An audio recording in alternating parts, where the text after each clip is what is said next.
Hello, somebody asked me in a message how to photograph a mobile phone. So I thought that no, that's a flash gun, but the reason he wanted to know was how to shoot the window and the product, because sometimes you'll find that the light is good for the product but not for the window. Now I've got a way of doing it. It involves light painting, but it's a combination. But I'm going to walk you through exactly how this picture's done, actually filming the light painting as it goes. Now I've been very lucky, got to show you this because I'm all happy this morning. I've just been to a garage sale and I've found 10 cones like that. Now you'll say, why have you got cones like that? Well, up to now for my light painting I've been using little cones and I've only got 2. Now these I can cut down as I want and make them bigger and bigger and bigger, and they fit straight over my torch, so I just hold like that and light paint, and they're great. So I'm really glad about those, and I bought them for £5.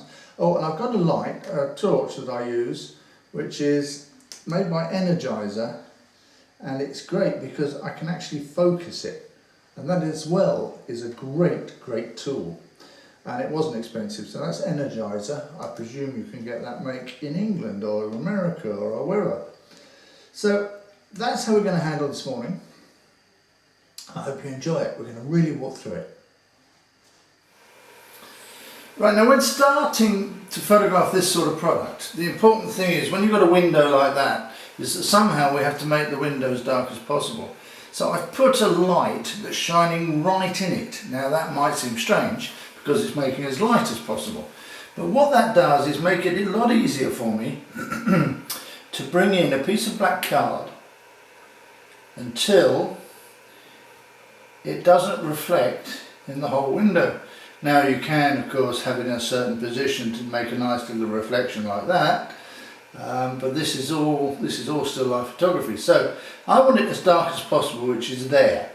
Now it starts out not being black, so that's basically going to give us a problem with the lettering when it's a light. But we're going to have to live with it or play with it in Photoshop. In the old days what we'd have done is to take a separate picture of the window and just strip it in, because that was about the limit of our retouching possibility. But with this of course I could do it in 2 shots, but I don't really want to, and I'll show you why later.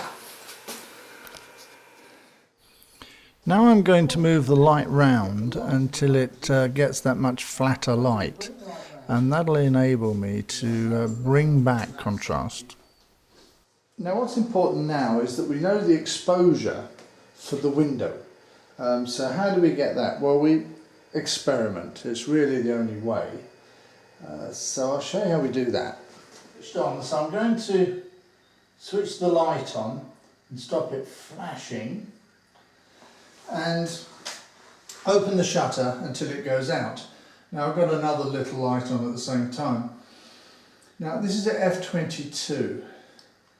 Right, that's it. Now at f22 it allows me to have a very long exposure at the end. That's the advantage of it. This is the result we get from that test. Now I hit this first time, it was just a pure guess. Now I don't know if you can notice, but the red light seems to have a little bit of a star coming off it. Now, we might be able to increase that just to add a little bit of interest, but the window is actually very good like that. So let's get on and see if we can increase the star. A bit flashy. Now I'm going to expose. And I'm exposing till the light goes out, which is going to any second. Right, now I continue the exposure, 1 second, 2 seconds, 3 seconds, 4 seconds, 5 seconds, 6 seconds, 7 seconds, 8 seconds, 9 seconds, 10 seconds. So I'll give it another 10 seconds and then we'll have a look what that's done to the red light. Well, this is it, and we can just see that star coming through nicely. So now we just jot down on a piece of paper that we've got 5 seconds, or the maximum amount of time it's on, in fact, for the window, plus another 10 seconds for the red light. So we know that's set in stone, and we can do that. We can repeat that as we like. Right, now we know the exposure for the little window and the red light. Now that's great. We've got to get the exposure now for the flash itself. Now it's going to be a pretty flat light because I'm going to bring light back in where I want it rather than where the light's going to bounce about. So let's have a look at that and get that right. Now I've got f22 and this is a little test just on a rough light with the flash. Now it needed 2 flashes. I could, I suppose, turn it up to full power, but I was a bit lazy. So I gave it 2 flashes. I've got time and I'm going to be working in the dark. And this is going to be our basic exposure before I add anything else. Now we've got a test for the light painting. Now what I would do is one picture, for example 4 seconds there. Then I would do another picture, say 8 seconds there. And maybe one at 2 seconds there. Now that's all you need to do. That was a bit of a long 2 seconds. That's all you need to do to find the right exposure. Now we've got it all. We've got the exposure for the window, we've got exposure for the red light, and we've got the exposure for the flash itself. Now this is where the exciting bit comes. We'll put them all together. Now one little tip, if it's a very complicated subject where you can spend maybe 15 minutes painting, you speak into a little voice recorder and it tells you 5 seconds on that, 3 seconds on that, and you just do it in live. So anyway, we'll walk through how I did this. The first thing to do is switch on the flash, of course. Now the lights are out, we're working in the dark.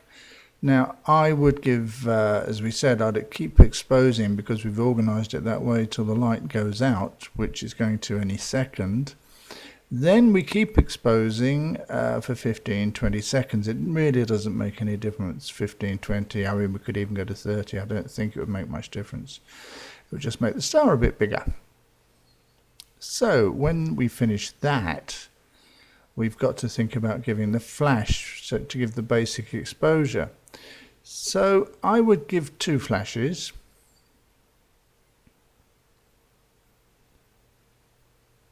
As we said we were going to do. Then I would pick up my torch and start light painting. Now I found that about 4 seconds on each particular little area worked about right, 3 or 4 seconds. Again, it's not too important.